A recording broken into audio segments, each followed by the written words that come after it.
दोस्तों आज के इस वीडियो में हम डिस्कस करने वाले हैं आपके BSc third year 5th semester zoology के पेपर फर्स्ट का यूनिट 4 जो कि आर्थ्रोपोडा है। और आर्थ्रोपोडा से जुड़े हुए हम एक स्पीसीज पैलेमून, जिसे हम प्राण या फिर कह सकते हैं कि झींगा मछली। तो आज के इस वीडियो में हम पैलेमून के रिप्रोडक्शन के बारे में डिटेल से डिस्कस करेंगे और ये टॉपिक अपने आप में बहुत ही इंपॉर्टेंट है और इस टॉपिक से आपके एग्ज़ाम में क्वेश्चन पूछे जाते हैं। तो आप वीडियो को ध्यान से देखिएगा, पूरा देखिएगा, वीडियो को कहीं भी स्किप मत कीजिएगा। तो पैलेमून के सेक्सुअल रिप्रोडक्शन को जानने से पहले ये हम समझते हैं कि इसमें मेल और फीमेल किस तरह के होते हैं और इन दोनों में क्या डिफरेंस है, यानी कि हम इसके सेक्सुअल डायमॉर्फिज्म के बारे में जानेंगे। तो पैलेमून में होता क्या है कि जो मेल और फीमेल है ये दोनों अलग अलग होते हैं, यानी कि ये अलग अलग ऑर्गेनिज्म में पाए जाते हैं, इसलिए ये डायोसियस होते हैं। यदि हम इन दोनों के साइज़ को कंपेयर करें तो जो फीमेल है वो मेल से छोटी होती है, यानी कि जो मेल की साइज़ होती है वो फीमेल से बड़ी होती है। और यदि हम इन दोनों के एब्डोमिनल रीजन को कंपेयर करें तो मेल का जो एब्डोमिनल रीजन होता है वो फीमेल के कंपेयर में नैरो होता है, यानी कि आगे जाकर पतला होता जाता है। वहीं अगर हम इनके थोरैकिक लेग को कंपेयर करें तो मेल में जो थोरैसिक लेग होते हैं वो बहुत ही क्लोज होते हैं, यानी कि बहुत ही पास पास होते हैं, जबकि फीमेल में जो थोरैसिक लेग होते हैं वो थोड़ी सी आपस में दूरी पर होते हैं।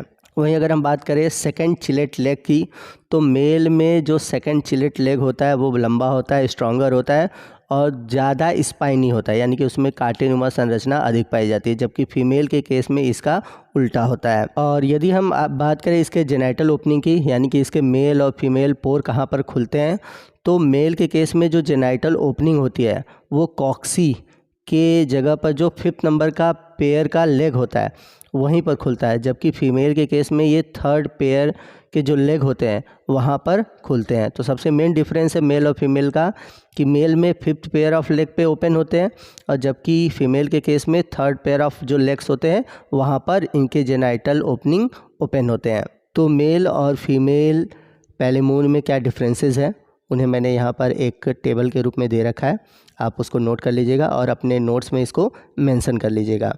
तो आइए मेल और फीमेल रिप्रोडक्टिव सिस्टम को हम डिटेल से डिस्कस करते हैं। तो सबसे पहले हम मेल रिप्रोडक्टिव सिस्टम की बात करते हैं। द मेल प्राण has a well developed male reproductive system, it has following part.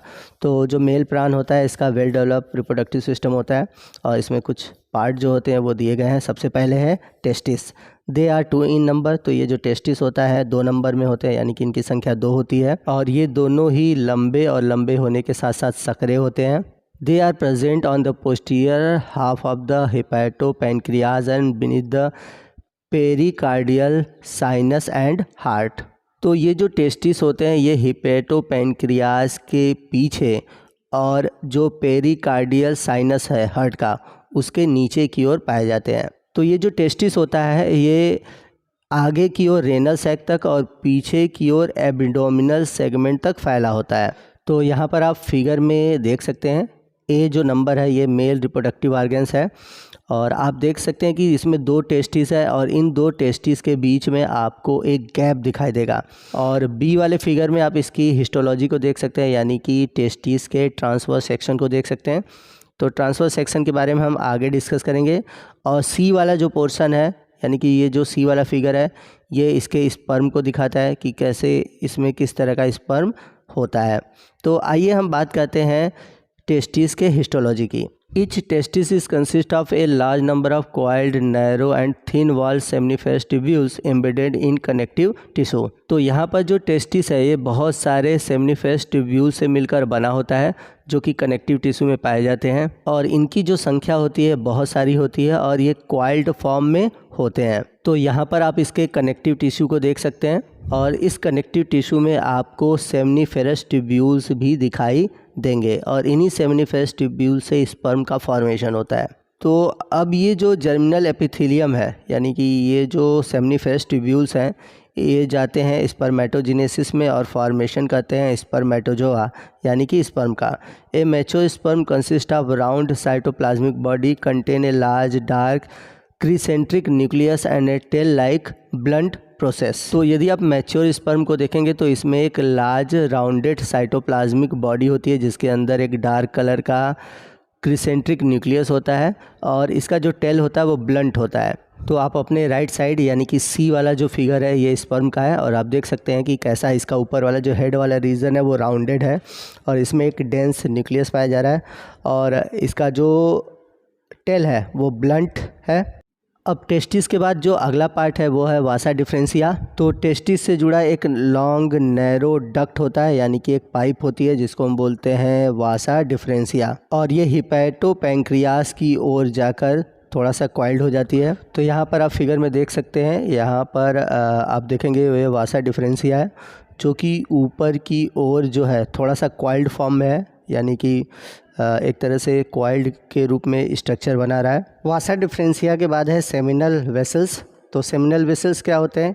Etch vas deferens near the base of the fifth walking leg is swollen as a seminal vessels. तो पांचवी जोड़ी के जो लेग हैं उसमें क्या है कि वास डिफरेंस की बेस की और एक स्वेल यानी कि फुली हुई संरचना दिखाई देती है जिसे हम बोलते हैं सेमिनल वेसल्स। और ये सेमिनल वेसल्स एक प्रकार का चैम्बर होता है जहाँ पर कि जो स्पर्म होते हैं कुछ टाइम के लिए स्टोर होते हैं, और ये एक स्मॉल पैकेट के रूप में होते हैं जिसे हम बोलते हैं स्पर्मेटोफोर्स। तो यहाँ पर आप ए वाले फिगर में देख सकते हैं, यह है सेमिनल वेसल्स जो कि एक फुली हुई संरचना है जो कि वास डिफरेंस के नीचे की ओर यानी कि बेस की ओर एक फुली हुई संरचना के रूप में दिखाई देता है।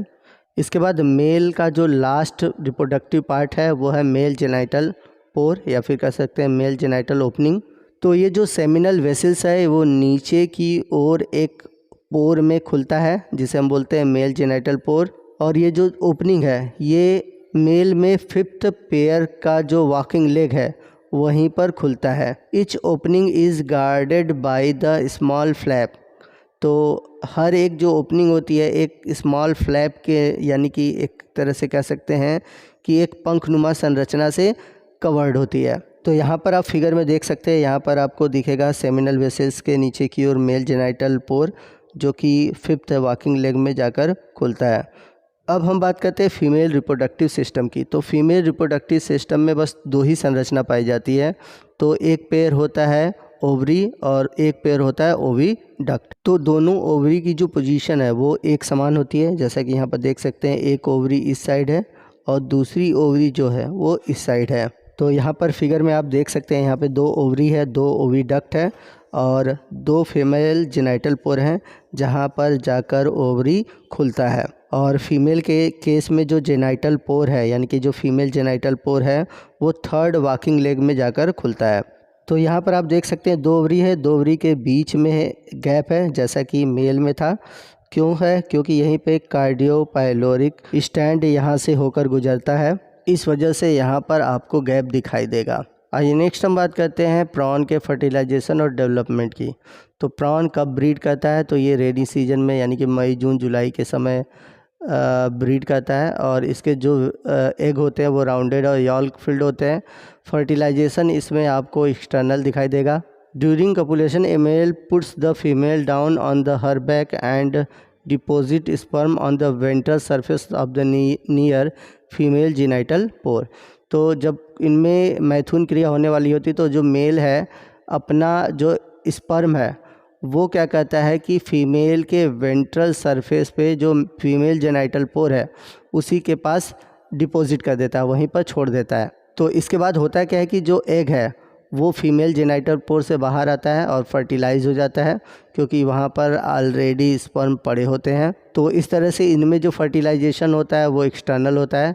अब जो फर्टिलाइज्ड एग हैं वो कैरी किए जाते हैं एब्डोमिनल बास्केट में। अब बात करें डेवलपमेंट की, तो इनमें जो डेवलपमेंट होता है डायरेक्ट होता है और न्यूली हैचिंग जो यंग होते हैं वो एडल्ट के समान होते हैं, बस ऐसा होता है कि ये ट्रांसपेरेंट होते हैं। The adult form a rest after series of moult and leaves the abdominal basket to lead a free life. तो दोस्तों इसी के साथ पैलूमून का जो रिप्रोडक्शन वाला टॉपिक है वो ख़त्म होता है। आई होप कि आपको इसके रिप्रोडक्शन से जुड़े हुए हर टॉपिक समझ में आ गए होंगे। फिर भी अगर कोई डाउट है तो आप हमसे कमेंट करके पूछ सकते हैं। तो दोस्तों मिलते हैं अगले वीडियो में अगले टॉपिक के साथ, तब तक के लिए जय हिंद जय भारत।